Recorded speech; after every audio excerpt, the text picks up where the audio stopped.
সবাই কর্মী আনন্দিত এই ঘটনায়। বাড়তি অক্সিজেন তো মানুষ শরীরে নিতে পারেন না, না?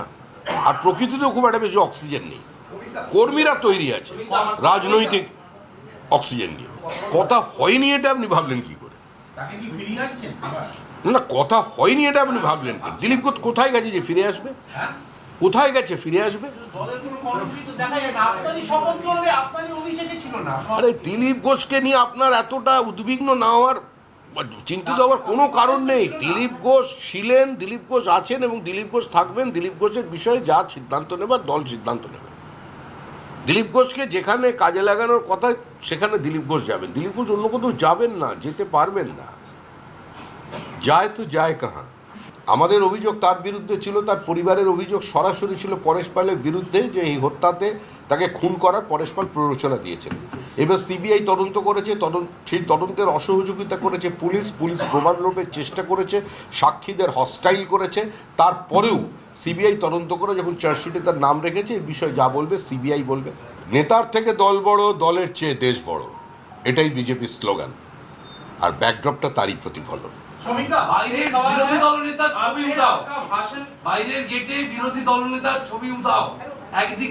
আরে বাইরে বিরোধী দলনেতার ছবি উধাও, এটা আমি বিশ্বাস করি না। বিরোধী দলনেতার ছবি তো শুধুমাত্র বিজেপির হৃদয়ে নয়, তৃণমূলের হৃদয়ে প্রতিষ্ঠিত। কারণ তৃণমূল সকাল থেকে রাত্রি পর্যন্ত বিরোধী দলনেতাকে স্মরণ করে। রাত্রিবেলা মাঝরাত্রে ঘুম ভেঙে গেলে একবার উঠে পড়ে আবার জল খেয়ে নেয়, আবার দুটো শুভেন্দু করে ঘুমিয়ে পড়ে, আবার সকাল থেকে শুভেন্দু ভজনা চালু হয়ে যায়। তো ওনার হৃদয়, উনি তো সকলের হৃদয় বিরোধী দলনেতা, মুখ্যমন্ত্রীর পরবর্তী পোস্ট। প্রধানমন্ত্রীর আসার বিষয় কথা হয়েছে 18 জুলাই প্রধানমন্ত্রীর আসার বিষয় বা তাকে বঙ্গে কোনো কর্মসূচির জন্য আপনি কোনো আবেদন করেছেন? না না, আমার আবেদনে প্রধানমন্ত্রী আসেন না। বিজেপির নির্দিষ্ট পদ্ধতি আছে, প্রধানমন্ত্রী আসবেন, কবে আসবেন সেটা প্রধানমন্ত্রীর দফতর ঠিক করবে। নমস্কার, আপনারা শুনছেন উত্তরের কণ্ঠ। উত্তরের কণ্ঠ থেকে আমি শ্রী প্রভাত বসাক, তুফানগঞ্জ, কোচবিহার। শ্রী দিলীপ ঘোষের রাজনৈতিক ভবিষ্যৎ নিয়ে মিডিয়ায় ব্যাপক চর্চা হচ্ছে। ভাবখানা এমন যে শ্রী দিলীপ ঘোষ তার রাজনৈতিক ভবিষ্যৎ নিয়ে যতটুকু না চিন্তিত, তার চেয়ে মিডিয়ার চিন্তা অনেক বেশি দেখা যাচ্ছে। বস্তুত মিডিয়ায় কান্নাকাটি শুরু হয়ে গেছে। তৃণমূলের কুণাল ঘোষরা বিজেপির নতুন রাজ্য সভাপতি দিলীপ ঘোষ না হওয়াতে যেন বাকরুদ্ধ হয়ে গেছেন। কুণাল ঘোষ মন্তব্য করেছেন, দিলীপ ঘোষ ছাড়া পশ্চিমবঙ্গে বিজেপি দলটাই নাকি থাকবে না। অবশ্য সময়ই তা বলবে। শ্রী কুণাল ঘোষ রাজ্য বিজেপির এত বড় হিতৈষী আগে জানা ছিল না। এই জন্য কুণাল ঘোষেরকে ধন্যবাদ জানানো দরকার। শ্রী দিলীপ ঘোষের কীর্তি কাহিনী হয়তো আমরা সাধারণ কর্মীরা তত বেশি জানি না। বিজেপির কেন্দ্রীয় নেতৃত্ব সব জানেন এবং নজরে রেখেছেন। তাই বিজেপির কেন্দ্রীয় নেতৃত্ব দিলীপ ঘোষকে ছেঁটে ফেলেছেন।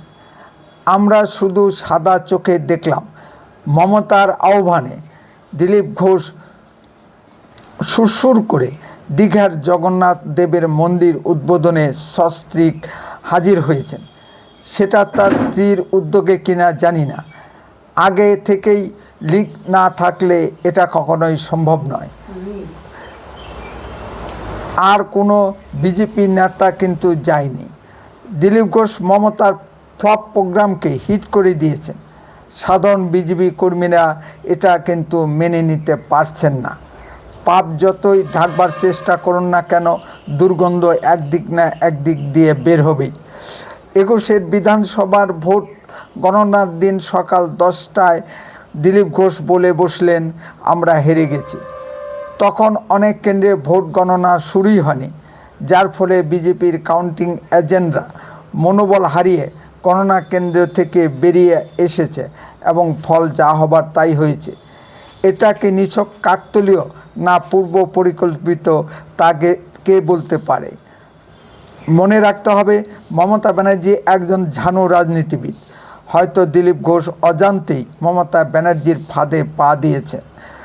21 বিধানসভার ভোটে বিজেপি না জয়ী হলেও বিজেপির আসন সংখ্যা 77 নয়, কমপক্ষে 120-র উপরে হতো। 100-র উপরে বিজেপির আসন সংখ্যা হলে পশ্চিমবঙ্গের জনমানসে কী প্রতিক্রিয়া হতো তা বোঝা দিলীপ ঘোষের মতো মোটা মাথার নেতার পক্ষে সম্ভব নয়। দিলীপ ঘোষ অতি অল্প শিক্ষিত, গোয়ার টাইপের লোক। মমতা ব্যানার্জির সূক্ষ্ম রাজনৈতিক মারপ্যাচ তিনি হয়তো ধরতে পারেননি। আবার বলছি, তিনি হয়তো অজান্তেই মমতা ব্যানার্জির ফাঁদে পা দিয়েছেন। বিজেপির সাংগঠনিক রাজনীতি যারা বোঝেন তারাই বলতে পারবেন শ্রী দিলীপ ঘোষের রাজনৈতিক ভবিষ্যৎ নির্ভর করছে বিজেপির কেন্দ্রীয় নেতৃত্বের উপর। এখানে শ্রী শুভেন্দু অধিকারী, ডক্টর সুকান্ত মজুমদার বা বর্তমান সভাপতি শ্রমিক ভট্টাচার্য কিছুই করতে পারবেন না। কেন্দ্রীয় নেতৃত্ব সবুজ সংকেত ছাড়া দিলীপ ঘোষ বিজেপির রাজ্য রাজনীতিতে আসতে পারবেন না। দিলীপ ঘোষ যদি অজান্তেই কোনো ভুল করে থাকেন তবে এখন কিছুদিন দিলীপ ঘোষকে চুপচাপ থাকাই বাঞ্ছনীয়। মিডিয়ায় অবিরাম বাইট দিয়ে গেলে আখেরে দিলীপ ঘোষের ক্ষতিই হবে। দিলীপ ঘোষকে এখন মিডিয়াকে এড়িয়ে চলাই উচিত। অবশ্য দিলীপ ঘোষ রাজনীতি ছেড়ে দেবেন বা তৃণমূলে জয়েন করবেন সেটা অন্য প্রসঙ্গ। তিনি যেমন সঙ্গ ধরে আছেন তেমনি থাকুন। আমার মনে হয় না শ্রী দিলীপ ঘোষ তৃণমূলে যোগদান করবেন, কারণ বিজেপি থেকে যারা তৃণমূলে গেছেন তাদের করুণ পরিস্থিতি সকলেই দেখেছেন। আর তৃণমূলে শ্রী দিলীপ ঘোষ মানিয়েও নিতে পারবেন না।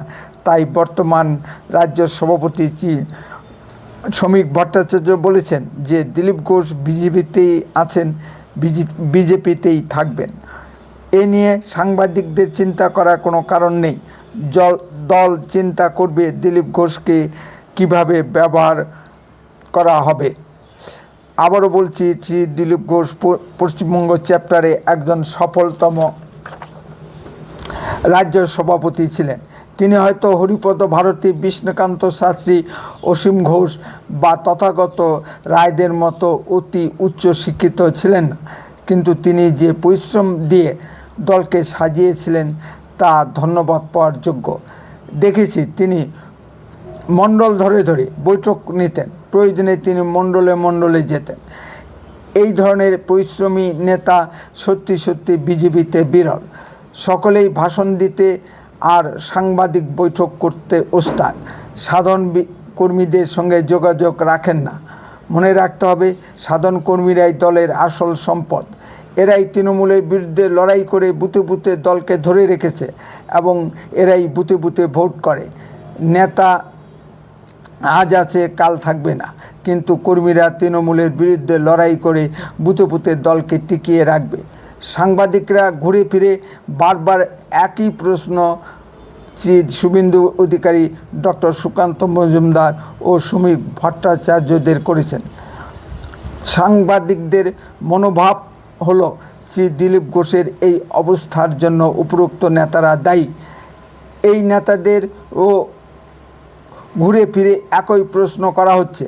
শুভেন্দু, সুকান্ত ও শ্রমিক ভট্টাচার্যরা যে উত্তর দিচ্ছেন তার উল্টো অর্থ সাংবাদিকরা প্রচার করছেন, অর্থাৎ দলকে বিড়ম্বনায় ফেলার জন্য সাংবাদিকরা এই সকল প্রশ্ন করছেন।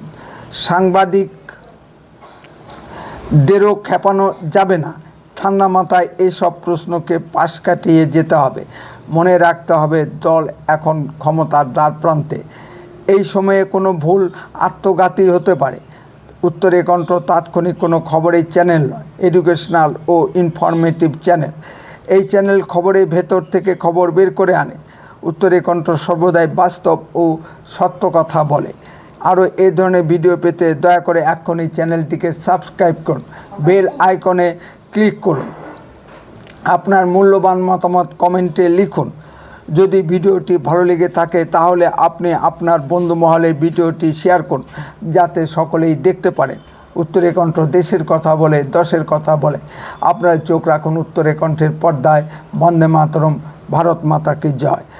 খুব শীঘ্রই ফিরে আসছি নতুন কোনো ভিডিও নিয়ে। সুস্থ থাকুন, ভালো থাকুন।